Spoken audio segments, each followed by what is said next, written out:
Panganane ming capit kepiting.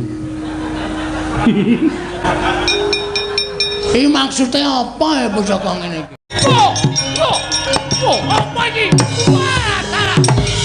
Wis ngerti urung iki apa? Iki lagu nyile nang bengkel reparasi Honda. Dapure. Orang guyu ya. Kowe kok weruh pusakaku kok guyu iki ngapa? Setan tatanan bola Jawa nggawa kunci Inggris sanane. Jangan diwo wae. Iya jangan bae Tunggara. Petro. Kowe iki ngapa kowe? Ayo tak trok kowe. Meng dadi batur sedela kok. Menantep atiku. Oh iya. Wonten dawuh sinuwun. Petro ngandung boleng. Wonten dawuh. Sapa sing gedhasi ora kowe Petro? Sinuwun Mandura. Wih, celele bakun cepet celele. Wah orane. Kok dadi gleleng ya. Wajan iki gliyame iki stop iki pokoke kok Baladewa tekan kene mesti bingung. Terus nek kowe ditujah nenggala, mati gak sebagai Baladewa. Tandangi kok. Oke. Petro kanong wonten dawuh sinuwun. Mundura, pada ceceki raimu. Oh nggih, ngestaken jauh. Nah ngono manut aku rada gleleng kok. Arep modar kok dadak dandan. Modar ndasmu. Oh senengane cangkeme. Oh iki ujak-ujake adine wani kok. Wis nang ngono kok. Truk. Aku nggawa apa? Lah nggawa apa kowe? Pusaka. Waduh. Apa iki? Lah iki aku kok ngadep kaca gedhe iki. Iki kono Baladewa iki. Iki sapa iki menungso ora tatanan nyandang cara Baladewa. Iki sapa iki?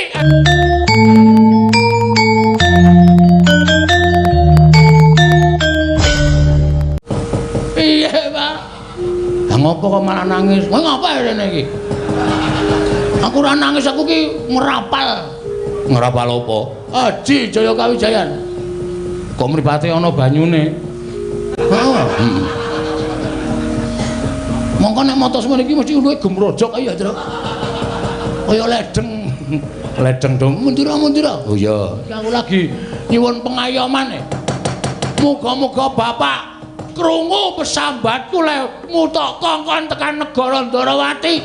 Ameng-ameng nyawa tenan, Pak. Aku njaluk tulung karo kowe ayo mana ya, Pak.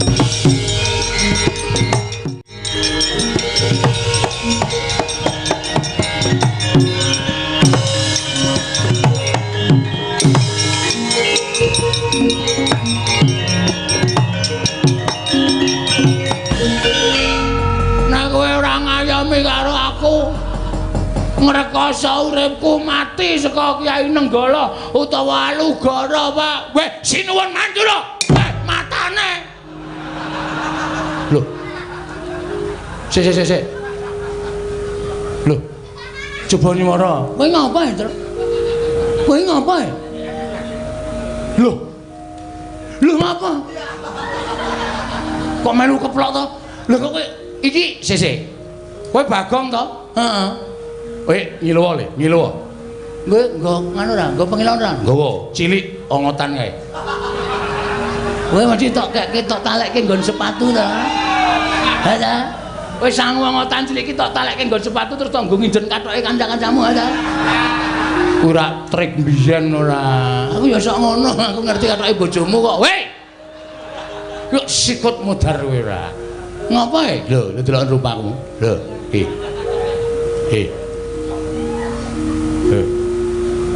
Wah, jagat jembare ora jamak. Geleleng yo an. Aku iso dadi Baladewa to, ampun ora ngerti aku. Berarti iki bapak mbantu karo awake dhewe. Wis ngene iki gelelenge ora jamak-jamak. Jangan diwo wae. Iya jangan bae Tunggara. Petro. Kowe iki ngapa kowe? Ayo tak trok kowe. Meng dadi batur sedela kok. Menantep atiku. Oh iya. Wonten dawuh sinuwun. Petro ngandung boleng. Wonten dawuh. Sapa sing gendang sing ora kowe Pedro? Sinuwun Mandura. Wih, celelelelele bakun cepet celele. Wah orane. Kok dadi gleleng ya. Ah, wajan iki gliyame iki stop iki pokoke engko Baladewa tekan kene mesti bingung. Terus nek kowe ditujah Nenggala, mati gak sebagai Baladewa. Engko nek aku ditujah Nenggala, aku mati, kowe langsung golek wartawan. Oh iya. Aku tak foto kabar ki nek Baladewa mati. Ning asline Baladewa sing asli ora mati. Oh iya iya. Men kono men. Ora percaya nek Baladewa isih urip. Oh iya iya. Ya wis ngono. Kandangi kok. Oke. Pedro Kanong wonten dawuh sinuwun. Mundura, madak ceceki raimu. Oh nggih ngestaken dawuh. Nah ngono manut aku rada gleleng kok. Arep modar kok dadak dandan. Modar ndasmu. Oh senengane cangkeme. Oh iki ujak-ujak adine wani kok. Wis nek ngono kok. Truk. Aku nggawa apa? Lah nggawa apa kowe? Pusaka. Waduh. Kono nggawa Nenggala. Aku goleki gaman. Oh iya. Anane ming capit kepiting. Iki maksudnya apa ya pusaka ngene iki? Hah? Iki sapa mangan kepiting ra dientekke iki? Ayo anane kuwi kok mbuh kuwi nggo nguculi sekrup apa piye. Wis anane lah, wis pokoke anggere ndek pusaka ya. Gumun aku wong gawe pusaka kok ya aneh-aneh ora. Iki kiai apa ya, Truk? Mbah, radong aku kiai kunci Inggris ngono wis rampung. Manos maning jajanan cuketaning Bawanaya. Prabu Baladewa tak anteni nang kene legane ngadu.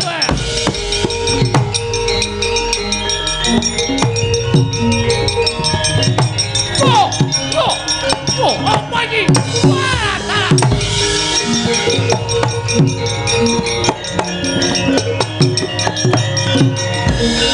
Lah iki aku kok ngadep kaca gedhe iki. Iki ana Baladewa iki. Iki sapa iki menungso ora tatanan ngandhang cara Baladewa. Iki sapa iki? Sabar. Wong sabar kuwi dhuwur wekasane. Ora usah bengok-bengok. Lho iki sapa kok nganti ana Baladewa? Baladewa cengalmu iki. Sing Baladewa ki aku. Aja ngaku aku. Iki Baladewa sing asli. Ayo apa ora? Edian. Iki nek miturut suarane iki ora pangen iki suarane Bagong. Bagong sapa? Aja ngawur kowe. Ning kene ora ana Bagong, sing ana Prabu Baladewa. Hus. Baladewa. Nah, Baladewa iki berarti ambeien. Prabu ambeien. Setan lah tatanan. Wah, lah kok iki Bagong menungso lah tatanan. Kok iso dadi Baladewa? Kowe kok iso dadi Baladewa? Oke sewan sandangan wayang wong. Ora bakal kekurangan aku. Wah, lah panus paling jajalan. Wani ngembari mana-mana Senata Mantura ora Baladewa. Jajal Kiai Nenggala modar kowe. Kowe wis ngerti urung iki apa?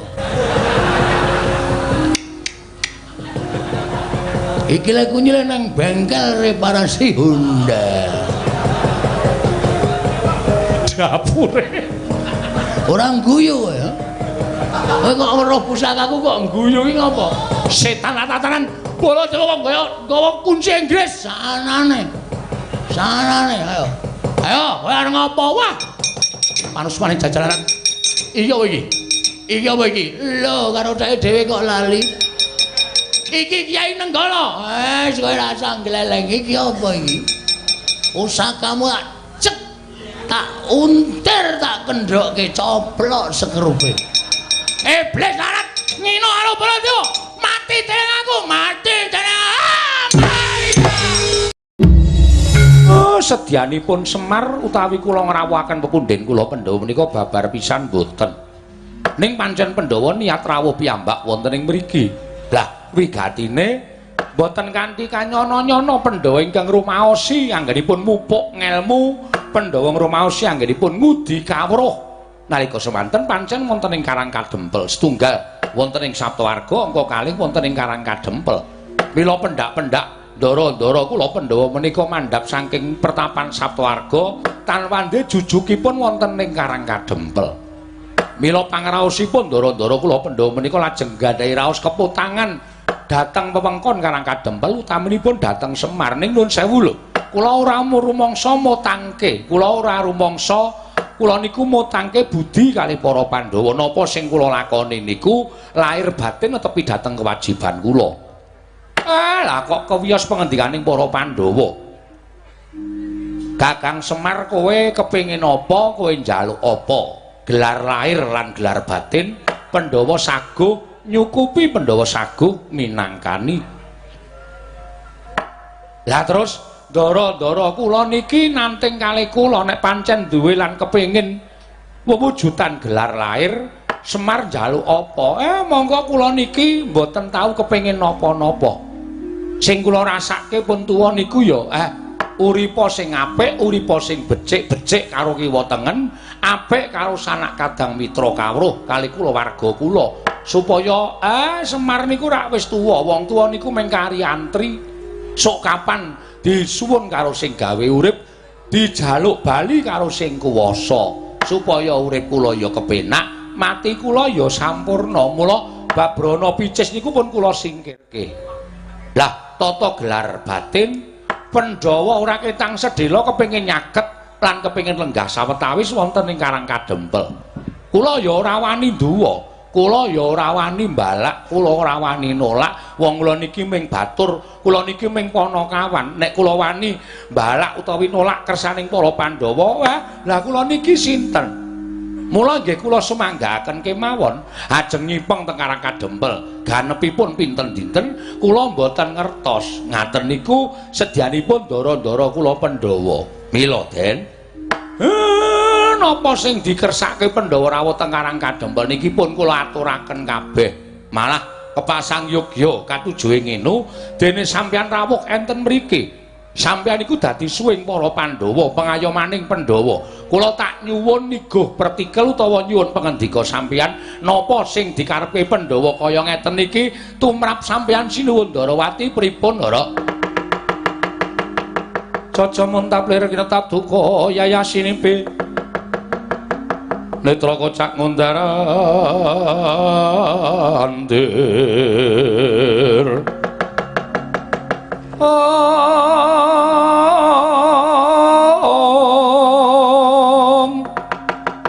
Hidup nyomangolon coko wadanani rombaraneng kaya kembang wurawari sinabet omrang segedeng bel medal dahanane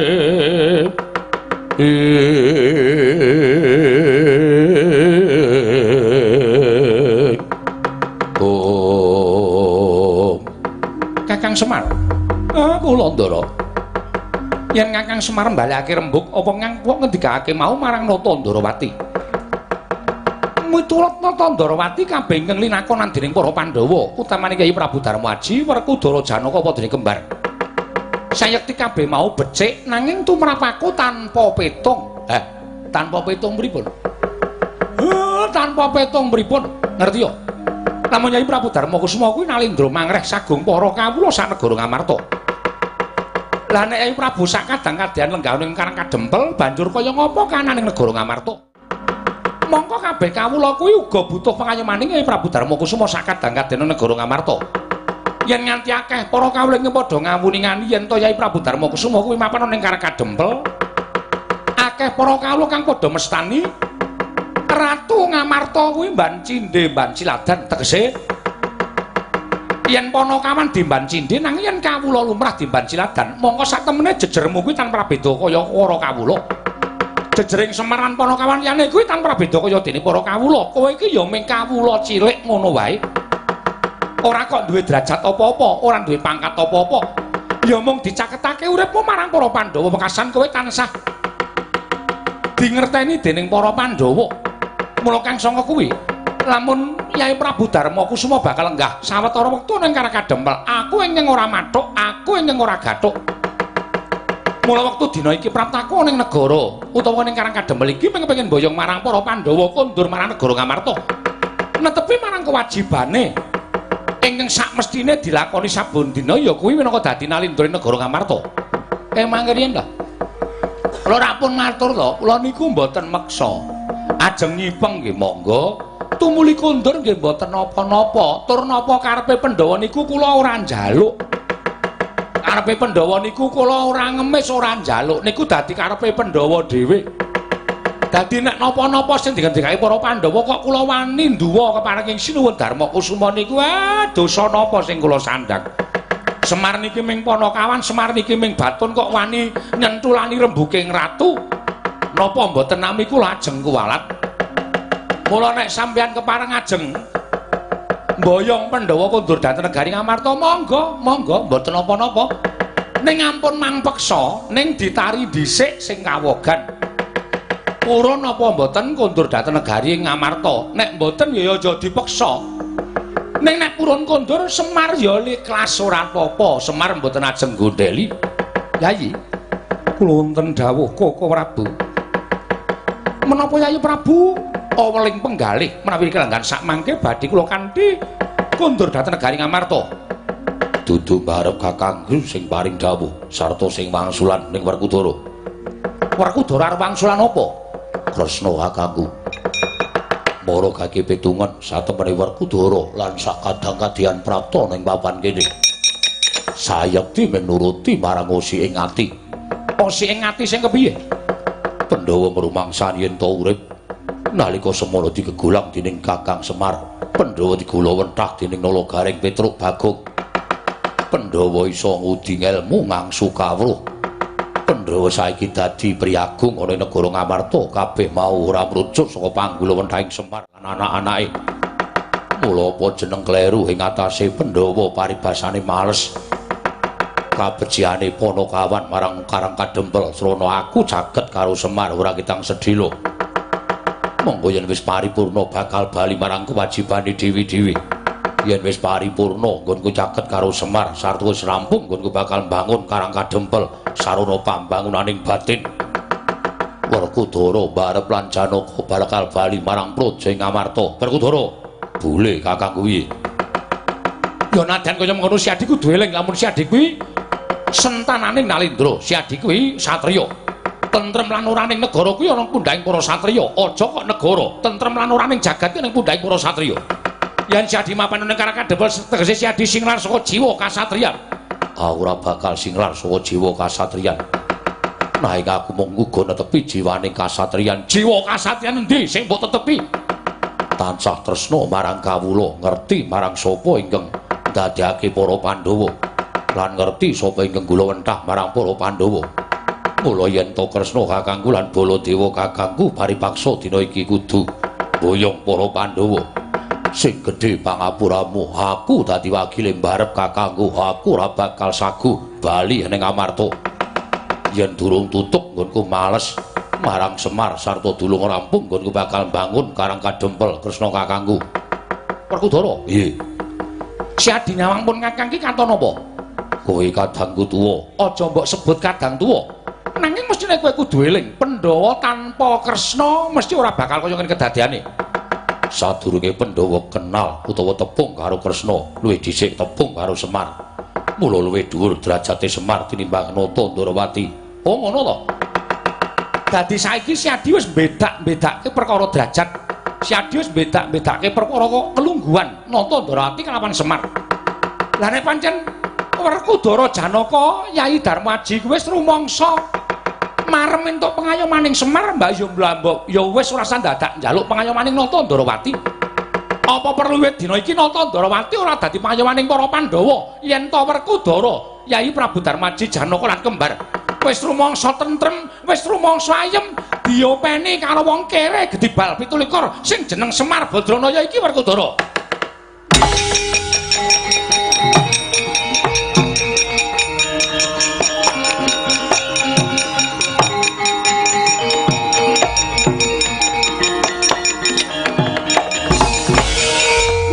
Kowe arep ngopo kowe? Kowe arep ngopo? Apa kowe Bagong aja aneh-aneh lho Bagong. Aja aneh-aneh. Janjane ora arep aneh-aneh aku, Pak. Ning krungu tembunge Sinuwun Darawati sing terakhir ki mau kok atiku wis kaya ora kuat ngapet. Sing terakhir tembunge Nata Darawati sing kari dhewe sing piye? Wassalamualaikum warahmatullahi wabarakatuh. Wah, cenenengan saka ya tembung terakhir. Terakhir ki mesti ngono kuwi. Kuwi penutup e. Ayo sadurunge kuwi bapak ngrungokke ora. Mula nek dunek-unekke wong kuwi ora liyer-liyer. Sing unek-unekke tenanan kok kowe malah antuk-antuk ki tegese kowe ora ngerti tembunge. Tembunge piye? Dadi Werkudara luwih seneng diayomi karo wujuding Semar, wong gedibal 17, kowe ngelek nyolok mripat. Kowe padake gedibal lho kowe, Mir. Kowe padake gedibal kowe. Dadi nek kowe rumangsaku nek kowe dunake gedibal, kuwi ning kowe trima, ning anak-anakmu sing ora trima. Kowe iki tak pundi-pundi kowe tak sembah-sembah, kowe iki tak aosi, kowe iki pendak. Dina tak sungkemi supaya aku entuk kesawapan daya kekuataning bapak. Kok ning kene ana wong tuwa dunake gedibal 17, wong elek nyolok mripat. Aku ora trima atiku. Nek kowe ora trima arep ngopo, Gong? Mungsuhmu iki Sinuwun Darawati. Ah, wis ora peduli. Arep Sinuwun Darawati iki ora ya menungsa padha karo aku. Di mata Tuhan semua makhluk itu sama. Oh. Ming derajat karo pangkat sing bedake. Ning wong sing duwe derajat pangkat kok sia-sia karo kawula cilik ngene iki. Perlu dielekke reng, perlu diwaneni. Nek ora ana sing waneni, ndak saya suwe ngidak cengele cah cilik. Nek pancen wani kowe wangsulan. Aku sik tata-tata. Wong suratu wadake. Nuwun sewu Sinuwun. Iki Bagong nggih. Lho. Wangsulamu cepet sajake sugal. Sugal mboten niku gumantung karo sampean. Lho, kok gumantung karo aku perkarane apa? Sampeyan teng mriki daya. Ngoten. Daya niku kudu nganggo tata krama, daya niku kudu nganggo unggah-ungguh. Arep sing mang daya niku derajate luwih ngisor tinimbang sampean. Ning sing jeneng tuan rumah niku ratu, tuan rumah niku raja. Ngoten. Dadi daya dhuwure kaya ngapa derajate kudu ngormati karo sing duwe omah. Ora sampe nake dhewe. Lho, apa aku kira-kira nglarani atine bapakmu? Bapak iki ora iso lara ati wong dhek lever. Ora nesu kowe ngeyel kok kandhane kok. Meneng ora tak wangsulane kowe iki wong ora duwe perasaan kok. Dunekke elek ya meneng wae, dunekke apik ya meneng wae, wong kok radong. Mula kuliah. Liyane do tuwa-tuwa. Do reoni kok kowe nang omah wae iki ngopo? Aku ora ngerti lulusan ngendi. Tak omongi kowe mbiyen lulusan LP. Wah.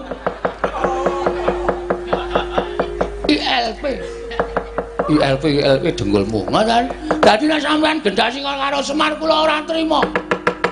Tembungku sing marai ora trima nggon endi? Terakhir. Sampeyan muni napa karo Semar? Hah? Sampeyan napa pripun? Sampeyan ngunekke napa karo Semar? Werkudara dadi kowe seneng diayomi Semar gedibal 17. Lah iki teng mriki niki lho. Wong Jawa niku nek ora gelem dijiwit aja sok jiwit. Wong Jawa niku nek ora gelem ditabok aja sok nabok.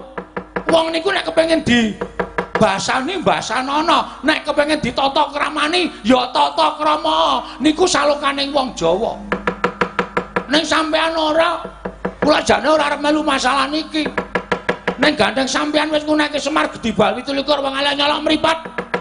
Kula ora trima. Weh lah dalah. Lah kok dadi Kresna diwaneni karo Bagong? Nek kowe ora trima kowe arep apa? Manut. Wah, Bagong yo iki gawe masalah terus iki wingi ora. Manut arep ngejak piye? Arep ngejak apa? Kula ora trima Semar dunake kaya ngoten. Perkara sampean boyong para Pandhawa mang boyong. Niku masalah sampean karo para Pandhawa. Nek sampean ngunek-unekke Semar niki salin perkara. Perkarane Bagong karo Kresna. Lho. Ngopo kae mburi lho. Ngopo kowe lho ha? Bagong ora milek mripatmu. Neng kene ana Mandura Prabu Baladewa. Duwe ana Baladewa njo ngopo? Aku wedi kok. tak kira nek mrih ora kok. Kula wedi apa mboten, kula niku wonge dilalah lho Mas. Nuwun sewu. Kula niku wonge dilalah niku ora tau wedi karo sapa-sapa. Nek kula bener lho. Nek kula bener, kula niku wonge ora tau wedi karo sapa-sapa.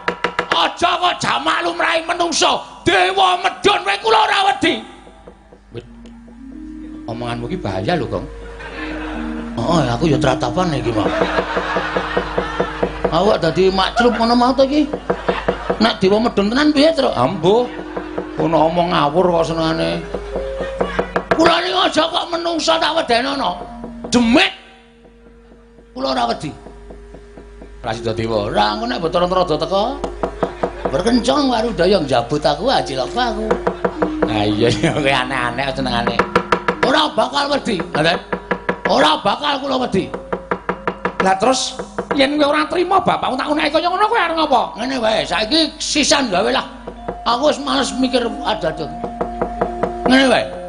Sinuwun Prabu Darmakusuma, Ndara Werkudara, Ndara Janaka, Ndara Werkuladewa mboten ajeng kondur teng Ngamarta. Lho, sebabe wis tak sediake kamar. Lho. Kanggo nginep ana ing Karang Kadempel supaya caket karo Semar Badranaya. Kula ngerti kok janjane sampean niku napa? Arepa Bagong ki wong cilik, arepa Bagong ki wong ora duwe, arepa Bagong ki mung kawula. Ning mata batin kula niku iso ngerti. Apa to sebabe kok sampean kepengin boyong Pandhawa Bali? Lho, apa kowe ngerti? Ngerti wae. Nek pancen ngerti ayo. Batangan apa batine Nata Ndrawati? Merga sampean kalah karo Semar. Sampeyan kalah Prabowo. Sampeyan rumangsa meri. Lho, Pandhawa kok ora ning Ndrawati, kok ning Karang Kadempel. Mongko wangune Pandhawa ning Ndrawati. Padha-padha Rana Lendra, lah kok ning Karang Kadempel. Pokoke garis besare ngeten. Sampeyan niku meri nek Semar moncer. Sampeyan meri nek Semar ditresnani para Pandhawa. Niku kamanungsan lho, Den. Niku sipate menungsa, ora usah dadak sampeyan tedeng aling-aling. Ora. Ora usah dadak sampeyan tedeng aling-aling kalih napa sing kula kandhake. Heeh, ora. Sampeyan nyusul mriki niku merga sampeyan ora nrimake Pandhawa kok nilai Semar, kok ora nilai Nata Ndrawati. Ngono to? Meri atimu. Aku ngerti kres tak kandhani.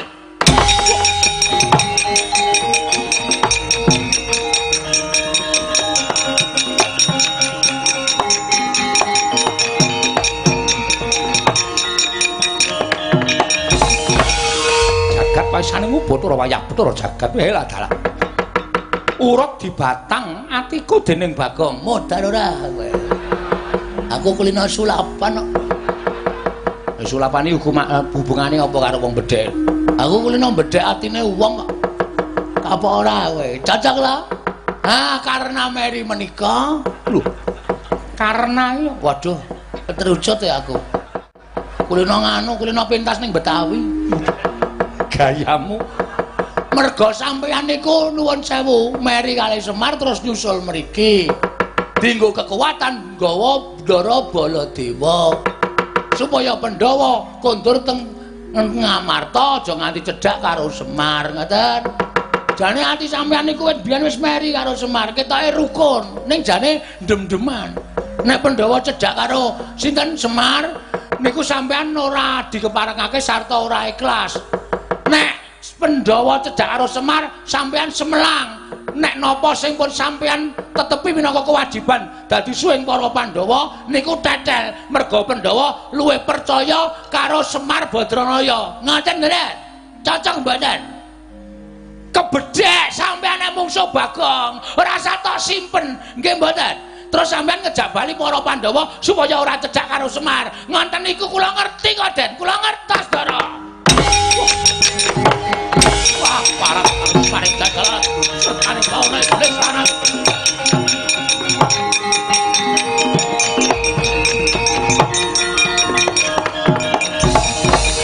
Wah, ming dapure Bagong kok. Wah, keduga iso nglungake Kyai Prabu Kresna saka Paduan Karang Kadempel. Ora mulat yen to adi kula nang nggawa kadange tuwa. Iki, nah iki. Iki genah nesu iki, Tru. Heeh. Ha piye? Ayo tandangi, Tru. Lho kok tandangi piye? Wong sing gawe masalah kowe kok gendhi aku. Ya gentenan masa anake Semar ming aku tok. Anake Semar kowe barang bapak diunake kaya ngono terus iki arep dadi perkara iki terus piye? Aku dhewe. Ayo kowe sing nggawe kowe kok. Gareng kuwi ngapa kuwi? Ora, aku wis ora bakal melu-melu perkara iki. Ayah doan. Lek do gelem nyambut gawe nek wis ngarep Idul Fitri. Nek Semar wis tuku sarung lagi do nyambut gawe. Nek ana kanan kaya ngene iki dong micaki mripate. Anak apa kaya ngono? Gugu karepe dhewe. Pripun, Den? Kowe wani ngene-ngene Kyai Prabu Sri Bathara Kresna? Kowe wani ngomong-ngomong Kyai Prabu Ndarawati? Kowe ora ngerti nang kene ana sapa? Ana Baladewa. Yen kowe ngerti ana Baladewa tegese kowe kudune ora wani karo Kyai Prabu Ndarawati. Sing kandha sapa? Kula iso omong to. Kula niku ora tau wedi karo sapa-sapa. Kula ora tau wedi karo sapa-sapa. Niku pokoke apa jentra? Kula kaya kowe. Prinsip. Pensil. Prinsip kula kaya ngoten niku. Kula ora arep wedi karo sapa-sapa. Niku wis dadi prinsip kula. Dadi nek sampeyan arep belani karo Nata Ndarawati, lek arep belani cara pripun? Kula ya belani bapak, belani para Pandhawa. Wis rasa kokean gunem, rawe rantas malang putuk iblis sanat. Wani karo Baladewa metu coba, metu coba. Engko ora dadi. Kampleng mudhar kowe. Metu njaba klep awan sing jembar, mau metu sik mengke kula nututi niki rong krasa arep metu.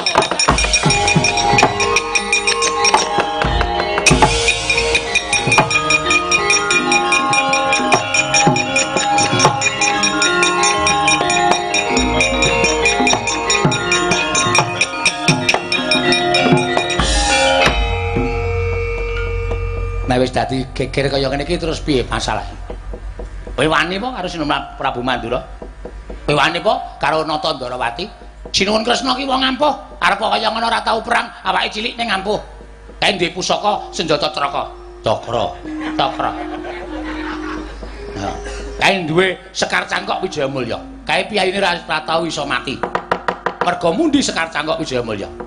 Kae duwe panah Kyai Kesawa, nek disenggol panahe malik buta gedhe dhewe kuwi. Wani apa karo kuwi? Cakok kowe gawe masalah. Mbok mau taren sik to, Gong. Ora ngawur. Iki lare ngrampungke sapa ning ngene iki? Pak Polisi. Pak Polisi sapa? Ayang ono Pak Polisi. Iki kan negara hukum ya negara hukum nek ndur ngrasake Pak Polisi wis sibuk. Dalane macet. Wis dipasrahi kon ngurusi kaya ngono barang ora. Petruk nala gareng kowe aja nyalahke Bagong. Lah pripun, Pak? Kawit mau janjane aku wis weruh. Ning aku meneng wae mergo aku kepengin ngerti apa to karepe Sinuwun Ndarawati lan Nata Mandura Prabu Baladewa. Sinuwun Puntadewa presa. Kyai Semar aku ora bisa ngawuni-ngani Ndara Werkudara presa. Wah, bab sing endi? Ndara Janaka presa mboten. Aku ya ora ngerti, Kyai Semar. Lair wujude pancen Sinuwun Ndarawati kali Sinuwun Mandura. Ning batin nika menungsa utawa pandhalmaning jajalanat sing ajeng gawe cintrakaning para Pandhawa. Bejo Bagong kok ngerti marang kahanan menika, Ndara.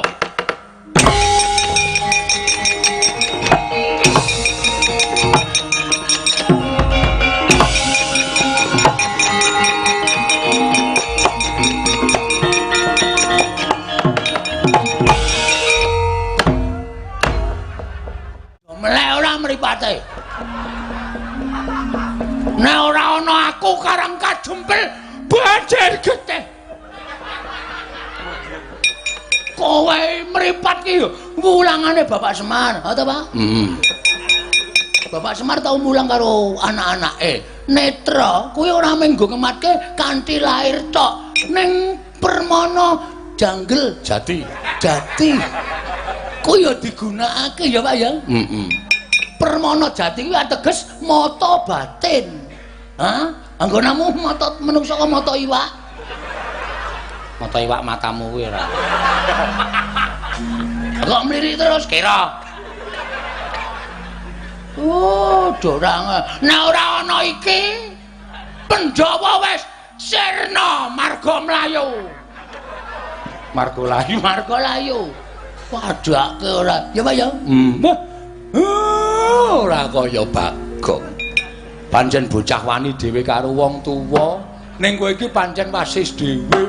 Aku seneng nek karo kowe. Aku seneng nek karo bapak. Kok genti ngeplak ora?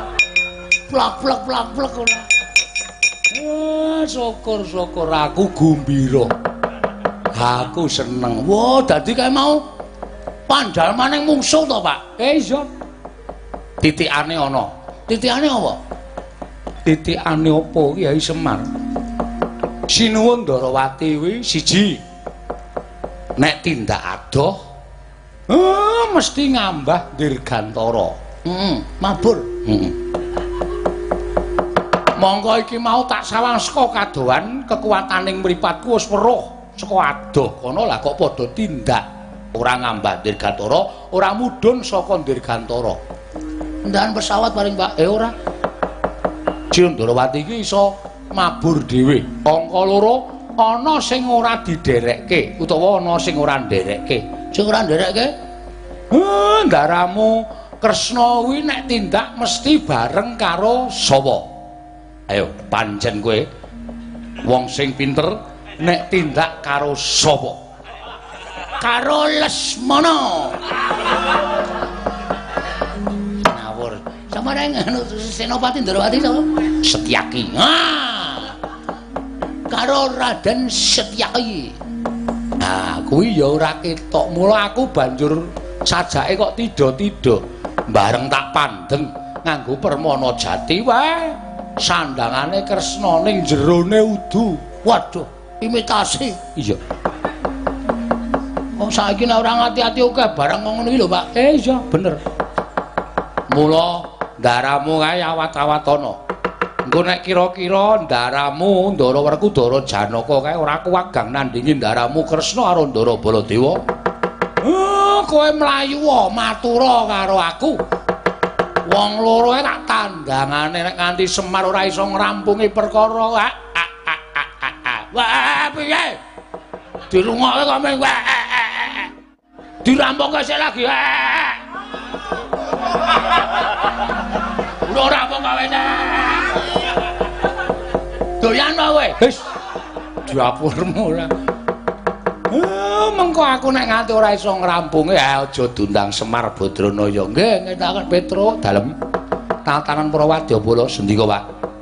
Wong nom-noman rasa kon melu perang men ditandangi ndaramu Janaka karo Ndara Werkudara. Nggih.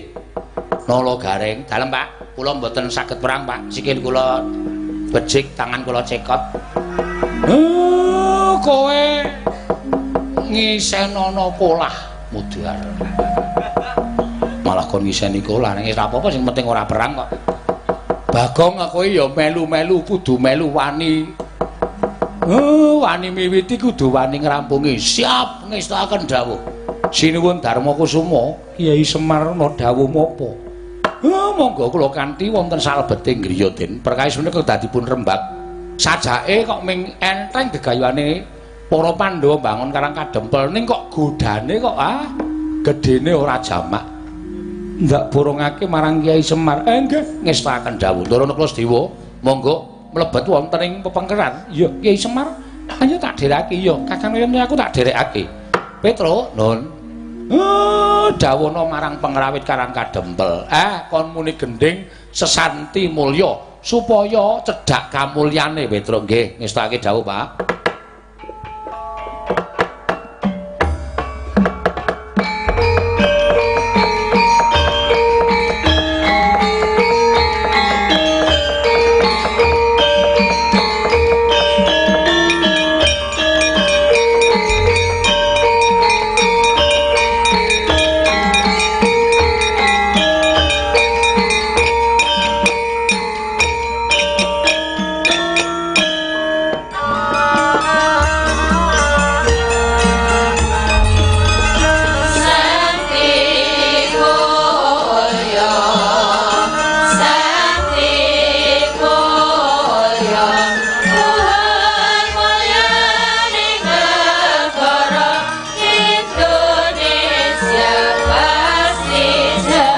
Om